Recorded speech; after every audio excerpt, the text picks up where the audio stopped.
அகிலம் நியூஸ் நேயர்களுக்கு வணக்கம். இன்றைய பிரதான செய்திகள். முதலில் தலைப்புச் செய்திகள். மாற்றமடைய போகும் பரீட்சை முறைகள் கல்வி அமைச்சர் வெளியிட்ட அறிவிப்பு. ஜனாதிபதி அடுரவின் அதிரடி தீர்மானம், அதிகரிக்கப் போகும் டாலரின் பெறுமதி. வரையறையின்றி ராஜபக்சர்களால் வீணடிக்கப்பட்ட மக்களின் பணம். சட்டவிரோதமாக மாணிக்கக்கல் அகழ்வில் ஈடுபட்ட 4 கைது. வெளிநாடொன்று விசாவிற்கு விதித்த தடை, இலங்கையர்களுக்கு வெளியான முக்கிய அறிவிப்பு. நாடளாவிய ரீதியில் விசேட சுற்றி வளைப்பு நடவடிக்கை, ஆயிரக்கணக்கானோர் கைது. பயணித்துக் கொண்டிருந்த போது திடீரென தீப்பிடித்த மோட்டார் சைக்கிள். இலங்கையின் பிரபல மருத்துவமனையில் 120க்கும் மேற்பட்ட ஊழியர்களுக்கு டெங்கு. இலங்கைக்கான கனடிய தூதுவரை சந்தித்த தமிழ் கட்சிகளின் நாடாளுமன்ற உறுப்பினர்கள். தொடர்பான விரிவான செய்திகள். பாடத்திட்டம் மற்றும் பரீட்சை முறைகள் உள்ளிட்ட புதிய கல்வி சீர்திருத்தங்கள் 2026 முதல் செயல்படுத்தப்படும் என்று பிரதமரும் கல்வி அமைச்சருமான ஹரணி அமரசூரிய தெரிவித்துள்ளார்.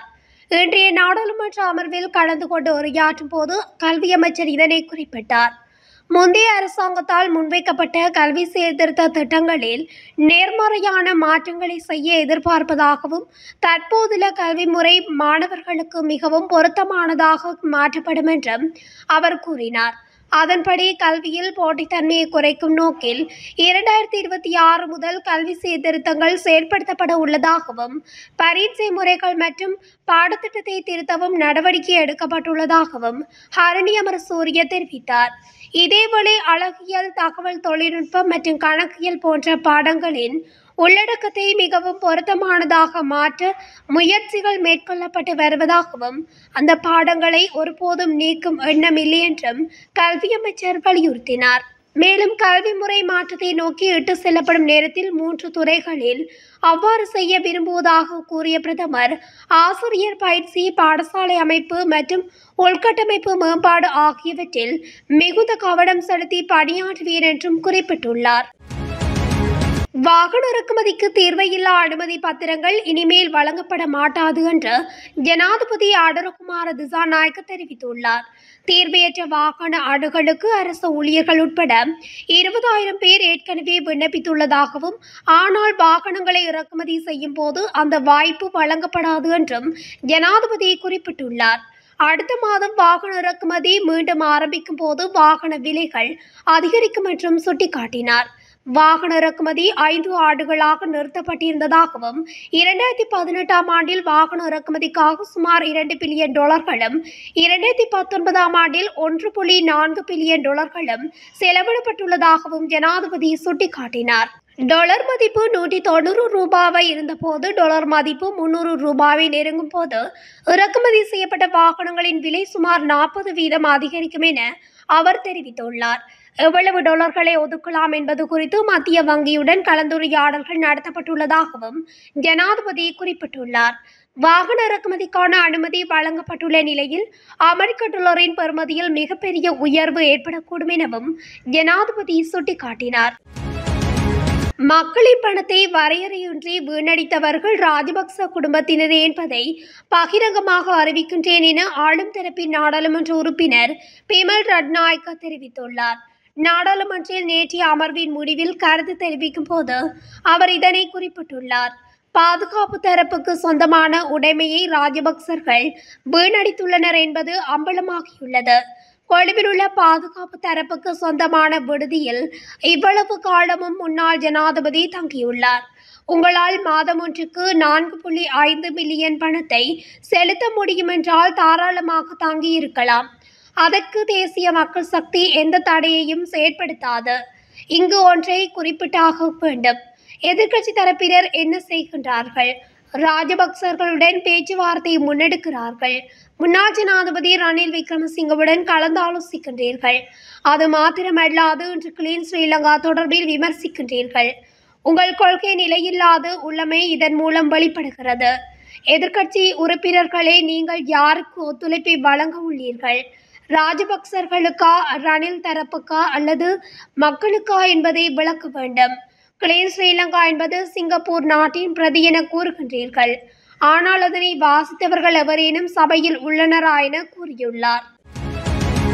மகாவலி ஆற்றுக்கு நீர் வழங்கும் ஹட்டன் ஓயாவில் சட்டவிரோதமாக மாணிக்கக்கல் அகழ்வில் ஈடுபட்ட 4 சந்தேக நபர்கள் கைது செய்யப்பட்டுள்ளனர்.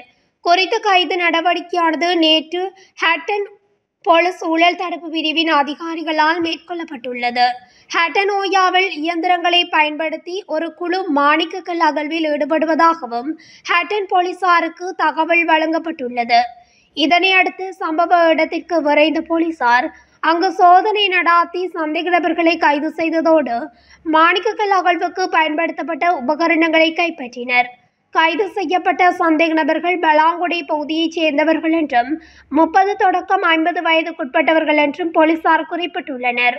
கைது செய்யப்பட்ட சந்தேக நபர்களை ஹட்டன் நீதவான் நீதிமன்றத்தில் முன்னிலைப்படுத்த நடவடிக்கைகள் எடுக்கப்பட்டுள்ளதாகவும் போலீசார் தெரிவிக்கின்றனர். சுற்றுலா விசாவை பயன்படுத்தி வேலைவாய்ப்பு நோக்கங்களுக்காக ஓமானுக்கு செல்வதை தவிர்க்குமாறு இலங்கை வெளிநாட்டு வேலைவாய்ப்பு பணியகம் அறிவித்துள்ளது. சுற்றுலா விசாவை வேலைவாய்ப்பு விசாவாக மாற்ற முடியாது என்றும் சுற்றுலா விசாக்கள் மூலம் தனிநபர்கள் ஓமனில் வேலையில் ஈடுபடுவது தடை செய்யப்பட்டுள்ளதாகவும் பணியகம் தெரிவித்துள்ளது. அத்தோடு இலங்கையிலிருந்து வேலை தேடுபவர்கள் ஓமானில் சட்டபூர்வமான வேலைவாய்ப்பை தேடும் போது இலங்கை வெளிநாட்டு வேலைவாய்ப்பு பணியகம் வழங்கிய விதிமுறைகள் மற்றும் வழிகாட்டுதல்களை மட்டுமே பின்பற்ற வேண்டும் என்றும் வலியுறுத்தப்பட்டுள்ளது. இதேவேளை தெளிவான அறிவுறுத்தல்கள் இருந்த போதிலும் சுற்றுலா விசாக்களில் நாட்டுக்கு நுழைந்த பிறகு ஓமானில் சிக்கி தவிக்கும் இலங்கையர்களின் எண்ணிக்கையில் அதிகரிப்பு இருப்பதாகவும் தெரிவிக்கப்படுகின்றது.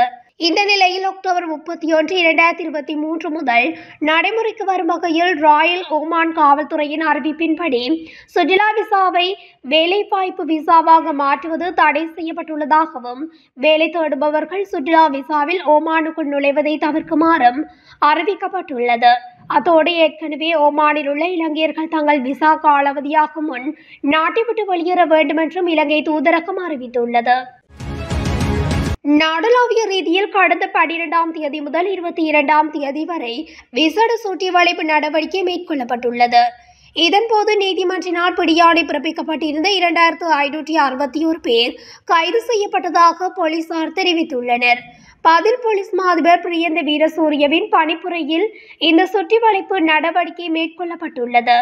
இந்த சுற்றி வளைப்பு நடவடிக்கைகளின் போது 64,258 வாகனங்கள் சோதனைக்குட்படுத்தப்பட்டுள்ளதுடன் பல்வேறு குற்றங்களுடன் தொடர்புடைய 167 சந்தேக நபர்கள் கைது செய்யப்பட்டுள்ளதாகவும் போலீசார் தெரிவித்தனர். அத்தோடு சந்தேக நபர்களிடமிருந்து துப்பாக்கிகள், தோட்டாக்கள் உட்பட பல்வேறு ஆயுதங்கள் கைப்பற்றப்பட்டதாகவும் குறிப்பிடப்பட்டுள்ளது. மேலும் கைது செய்யப்பட்ட சந்தேக நபர்களிடமிருந்து 462 கிலோகிராம் கஞ்சா, 15 கிலோகிராம் ஹாசிஸ் போதைப்பொருள், 8 கிலோகிராம் ஐஸ் போதைப்பொருள் உட்பட பல்வேறு போதைப்பொருட்கள் கைப்பற்றப்பட்டுள்ளதாகவும் போலீசார் தெரிவித்துள்ளனர். அனுராதபுரம் பொது வைத்தியசாலைக்கு முன்பாக வீதியில் பயணித்துக் கொண்டிருந்த மோட்டார் சைக்கிள் ஒன்று திடீரென தீப்பற்றி எரிந்த சம்பவம் பரபரப்பை ஏற்படுத்தியுள்ளது. இந்த சம்பவம் இன்று காலை இடம்பெற்றுள்ளது. விரைந்து வந்த தீயணைப்பு படையினர் இணைந்து தீப்பரவலை கட்டுப்படுத்தியுள்ள நிலையில் தீ விபத்திற்கான காரணம் இதுவரை கண்டறியப்படவில்லை. மேலும் சம்பவம் தொடர்பிலான மேலதிக விசாரணைகளை போலீசார் முன்னெடுத்துள்ளனர்.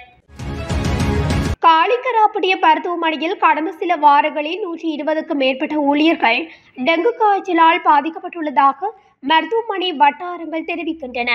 டெங்கு நோயால் பாதிக்கப்பட்ட மருத்துவர்கள், செவிலியர்கள் மற்றும் இளைய ஊழியர்கள் மருத்துவமனையிலே சிகிச்சை பெற்றதாகவும் கூறப்படுகின்றது. எனினும் தற்போது சிகிச்சை பெற்று வரும் பலர் இன்னும் இருப்பதாகவும் மருத்துவமனை செய்தி தொடர்பாளர் தெரிவித்துள்ளார்.